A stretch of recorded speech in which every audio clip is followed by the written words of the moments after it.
5 de julho de 2009. Dyke Wall, Califórnia. Ele sobe sozinho pela parede de granito aquecida pelo sol. Sem corda, sem cadeirinha. Apenas sapatilhas de escalada, as mãos cobertas de magnésio e mais de 30 anos entendendo com precisão assustadora até onde o próprio corpo podia chegar. A via diante dele era só um aquecimento. Tinha cerca de 24 metros de altura. Para um homem como ele, aquele tipo de escalada não deveria exigir quase nada. A mão esquerda se estende em direção a uma garra que já havia tocado dezenas, talvez centenas de vezes antes. Assim começaram os últimos minutos de John Bashar. Boas-vindas ao limite extremo. Quando John Bashar tinha apenas 17 anos, tomou uma decisão que parecia absurda para qualquer pessoa comum. Ele queria se tornar o melhor escalador de rocha do planeta. Muita gente provavelmente chamaria isso de loucura. Ele largou os estudos e chegou ao Vale de Yosemite em 1975, dentro de uma van Volkswagen vermelha, levando sapatilhas de escalada, um saxofone alto e um corpo que parecia ter sido construído especificamente para paredes verticais. A escalada virou o centro absoluto da vida dele. Nada mais chamava sua atenção da mesma forma. Ainda no começo da adolescência, ele descobriu uma área de boulder de arenito no Vale de San Fernando, chamada Stony Point. E a partir daquele momento, todo o resto perdeu importância. Um escalador local lembraria anos depois de ter visto John ainda adolescente subindo aquelas pedras, e descreveu mais ou menos assim. Quando ele começou a escalar, Bashar já estava lá. Ainda estava no ensino médio, mas já era melhor do que todo mundo. Ele escalava devagar, com precisão, como se cada movimento tivesse sido desenhado antes de acontecer. Em Yosemite, John se juntou a um grupo solto de jovens escaladores extremamente talentosos que haviam transformado o vale em casa e a escalada em obsessão. Eles eram conhecidos como os Stone Masters. Viviam em vans e barracas num acampamento chamado Camp 4, às vezes durante meses seguidos, escalando todos os dias. Eles estavam reescrevendo o que era possível dentro do esporte, e sabiam disso. Para entender o que matou John Bashar, primeiro é preciso entender o mundo ao redor do qual ele construiu a vida inteira. Durante boa parte das décadas de 1950 e 1960, o objetivo numa grande parede era simples: chegar ao topo, usando praticamente qualquer recurso necessário. Escaladores martelavam pinos de metal nas fissuras da rocha para apoiar os pés. Usavam laços de corda para se puxar para cima. A parede era tratada como um problema a ser vencido com equipamento. Quase ninguém estava preocupado com a pureza do movimento ou com a aparência daquela subida. Os Stone Masters mudaram isso. A filosofia deles era simples e radical ao mesmo tempo.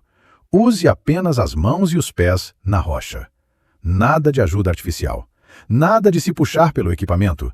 Se você não conseguia subir usando a própria força, então ainda não estava pronto para aquela via. Eles chamavam isso de escalada livre e levaram essa ideia a níveis que ninguém havia alcançado antes. Em 1975, John e outros Stone Masters fizeram a primeira ascensão livre de uma via chamada Astro Man, na face leste de Washington Column. Era uma parede famosa por sua dificuldade, cheia de trechos que até escaladores de alto nível só tinham conseguido subir usando técnicas artificiais. A equipe escalou a rota inteira dependendo da própria força, da técnica e do controle. A ascensão se tornou uma das mais celebradas da história da escalada nos United States e definiu um novo padrão para o que o corpo humano podia realizar em rocha vertical. Wikipedia. Mas, mesmo dentro daquele grupo, John se destacava. Enquanto muitos dos outros apenas escalavam, ele também treinava. E treinava de um jeito obsessivo, numa época em que praticamente ninguém na escalada levava a preparação física tão a sério. John devorava livros sobre nutrição, fisiologia, músculos, força de pegada, recuperação e desempenho. Estudava artistas marciais como Bruce Lee. Levava o fortalecimento corporal como uma parte essencial da escalada, não como algo separado dela. Seu espaço no Camp 4 começou a se encher de pesos, escadas suspensas e barras de exercício. Outros escaladores apareciam só para assistir. Aos treinos dele, como quem observa algo que nunca tinha visto antes e ainda não sabe muito bem como explicar. Para escalar melhor e mais rápido, John criou um equipamento de treino que ficou conhecido como escada Bashar. Era uma escada de corda inclinada com degraus de madeira, feita para ser subida com as mãos, sem usar os pés. A ideia parece simples. Não é. Hoje, alguma versão desse conceito existe em praticamente qualquer academia de escalada do mundo. A original acabou montada por John entre as árvores do Camp 4, na década de 1970. No auge da forma física, ele conseguia fazer barra com um só braço, enquanto segurava um peso de cerca de 5,5 kg na outra mão. Também fazia barras com os dois braços, levando mais de 45 quilos presos à cintura, como parte normal de uma sessão de treino. Bashar fazia tudo isso porque queria estar tão acima do nível exigido por qualquer via que cair deixasse de ser uma possibilidade. Não algo improvável. Não algo raro. Algo simplesmente fora da equação. Mas havia outro motivo para ele buscar a perfeição. Os Stone Masters eram escaladores livres. Isso significava que usavam apenas mãos e pés para subir, mas ainda levavam corda, presa a proteções ao longo da parede, para segurar uma queda caso algo desse errado. Para a época, isso já era ousado e progressivo. John deu um passo além. Ele removeu a corda. Essa forma de escalar, sem corda, sem cadeirinha e sem proteção, é chamada de free solo. John não inventou o free solo, mas se tornou o primeiro a praticá-lo de maneira consistente, metódica e em graus de dificuldade que faziam o resto do mundo da escalada ficar em silêncio. Em 1976, aos 19 anos, ele decidiu encarar uma parede de granito com cerca de 122 metros, chamada New Dimensions. A via tinha graduação 5.11a, uma das classificações mais difíceis da época. John decidiu escalá-la sem corda, e conseguiu. Para muitos escaladores, aquilo teria sido o grande feito de uma carreira inteira. Para John, era apenas o começo. Em 1979, ele encarou uma rota de 3 enfiadas em Yosemite, chamada Nabisco Wall. Ela exigia quase 300 metros de escalada vertical sem corda, passando por trechos que escaladores de elite tinham dificuldade de completar mesmo usando equipamento completo. John subiu de forma limpa. Depois, ele voltou os olhos para uma via chamada The Moratorium. Eram cerca de 152 metros verticais de granito em Yosemite, mas dessa vez havia uma diferença importante. John decidiu fazer o free solo, mesmo sem nunca ter escalado aquela via antes. Na escalada, isso é chamado de solo à vista, e é considerado uma das decisões mais arriscadas que alguém pode tomar numa parede de rocha. Durante a subida, ele não estava totalmente no controle. Cada movimento testava seus limites. Ainda assim, chegou ao topo e depois voltou ao chão. Só que, em vez daquela satisfação limpa que costumava sentir depois de uma escalada perfeita, sentiu outra coisa. Mais tarde, ele descreveu a sensação como se estivesse vazio por dentro, como se tivesse escapado de algo que não deveria ter escapado. Aquela sensação significava que a sorte tinha participado da escalada, e, na filosofia de John Bashar, sorte não era aceitável. Sorte significava que a margem entre ele e o chão tinha diminuído para algo que ele não conseguia explicar completamente. Então, a partir daquele momento, ele decidiu que só faria free solo em vias que já tivesse escalado com corda muitas vezes, até conhecer cada movimento com certeza absoluta. O solo, então, seria uma apresentação pura de domínio. Controle, não sobrevivência, era o padrão. Essa filosofia moldou uma carreira que o esporte nunca tinha visto. John escalou rotas que muitos escaladores sérios jamais subiriam, nem mesmo com corda. Ao longo de mais de 30 anos, estima-se que ele tenha escalado centenas de milhares de metros de rocha sem proteção. Era como subir, partindo do nível do mar até o topo do Monte Everest dezenas de vezes, sem se prender a nada. John não fazia isso apenas para se exibir. Pelo menos não era assim que ele via. Para ele, escalar sem corda não era algo extremo. Era algo honesto. Era um ser humano se movendo pelo mundo totalmente responsável por cada decisão, da maneira mais direta possível. Em uma de suas frases mais conhecidas, ele dizia que todo mundo faz free solo. Quando você caminha até a loja, está fazendo free solo. É apenas uma questão de dificuldade da rota. E John queria que o mundo entendesse isso. Em 1981, ele publicou um anúncio oferecendo uma recompensa de $10 mil para qualquer pessoa que conseguisse acompanhá-lo durante um dia inteiro sem corda. Bastava seguir o ritmo dele nas rochas que ele escolhesse e sair de lá com o dinheiro. Ninguém aceitou o desafio. Os melhores escaladores do mundo, homens e mulheres que treinavam ao lado dele todos os dias e sabiam exatamente do que ele era capaz, olharam para a proposta e ficaram em silêncio. Esse silêncio dizia tudo. National Geographic. John Bashar havia se tornado algo que o esporte ainda não tinha visto e talvez nem soubesse nomear. Em meados da década de 1980, John ficou famoso de uma maneira que nenhum escalador tinha sido antes. Fez solos em rotas perigosas diante de câmeras. Apareceu em comerciais de televisão.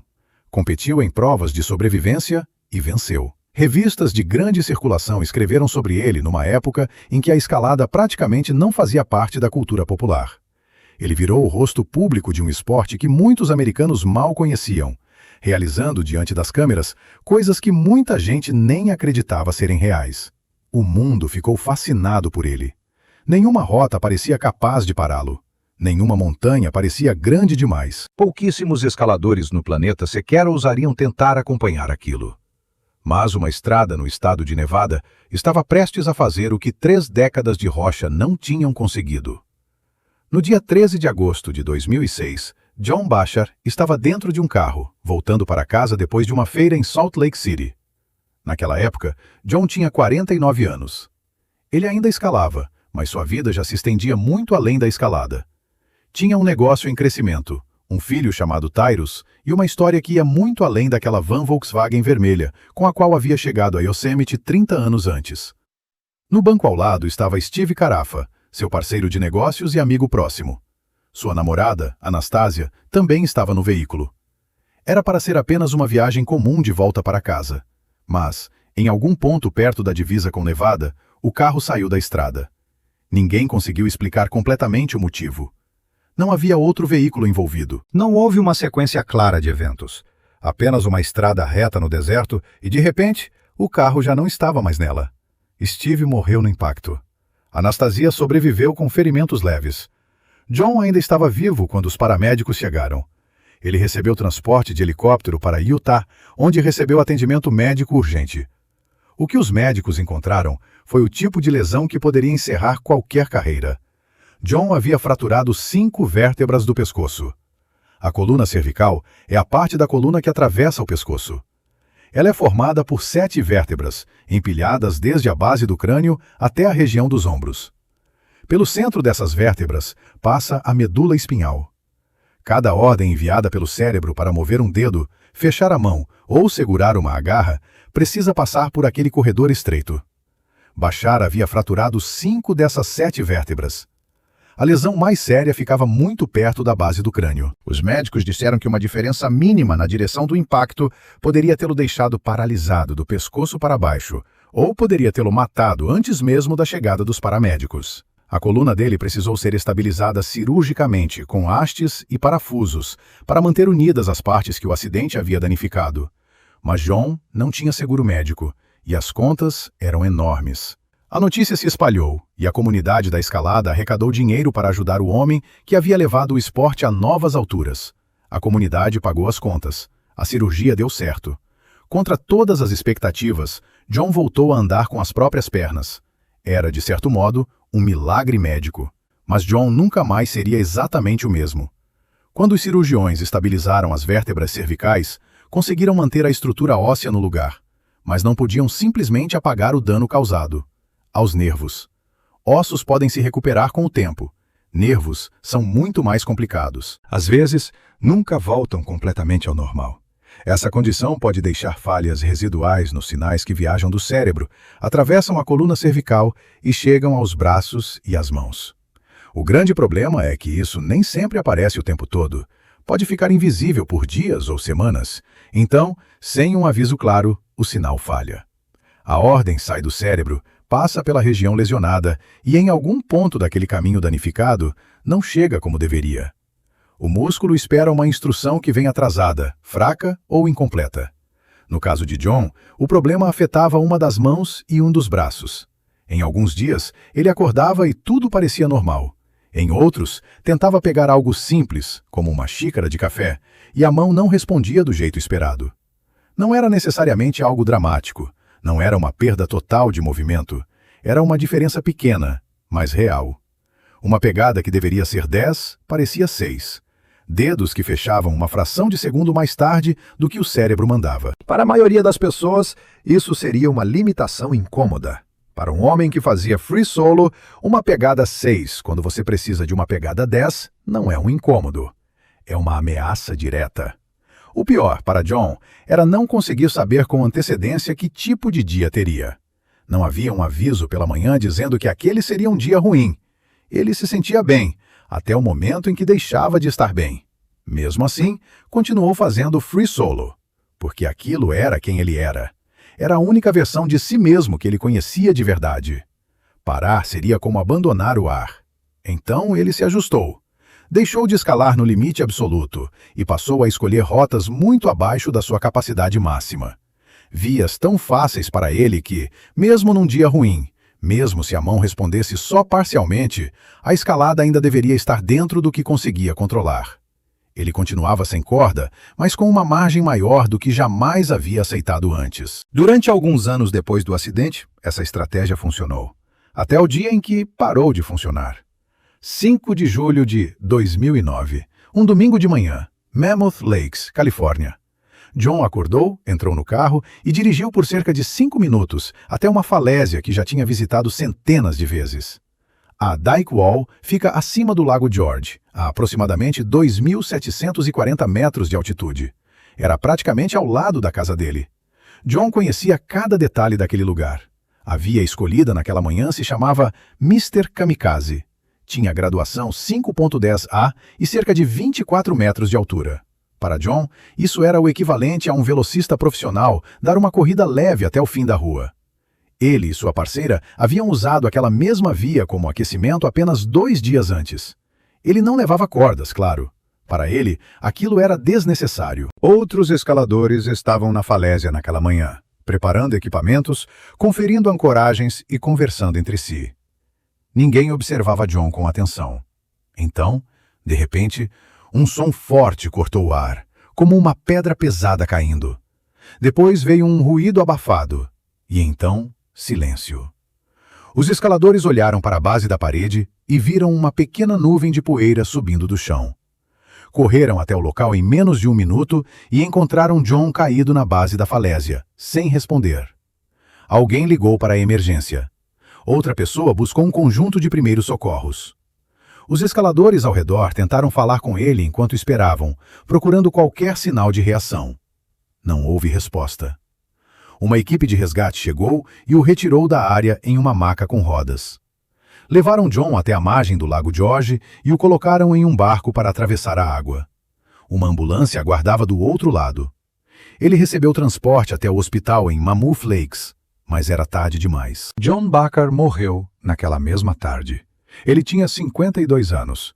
Reportagens da época confirmaram que ele caiu enquanto fazia uma escalada solo sem corda na Dyke Wall, perto de Mammoth Lakes. National Geographic. Depois disso, todo mundo tentou entender o que havia acontecido. Como o maior solista livre que já existiu cai numa via de aquecimento? O que deu errado naquela parede? Dias após o acidente, um escalador chamado Hermas Ferenc seguiu até a Mr. Kamikaze, a pedido de pessoas próximas a Bacar, e inspecionou cada agarra da rota. Ele examinou a parede com cuidado, procurando qualquer sinal de rocha recém-quebrada, qualquer ponto onde uma agarra pudesse ter se soltado. Isso às vezes acontece no granito. Uma lasca se desprende, e a agarra em que o escalador confiava simplesmente desaparece. Isso teria explicado tudo. Mas ele não encontrou nada. Mais tarde, a parceira de John também escalou a rota e confirmou a mesma coisa. Todas as agarras estavam intactas. A parede não havia falhado. Mas, quando analisaram o relatório médico, a história apontava para outra direção. A queda causou uma lesão fatal na cabeça após o impacto na base da parede. Ainda assim, havia outros sinais importantes. John sofreu fraturas nos punhos e nos tornozelos. Para quem analisou o acidente, isso sugeria que ele estava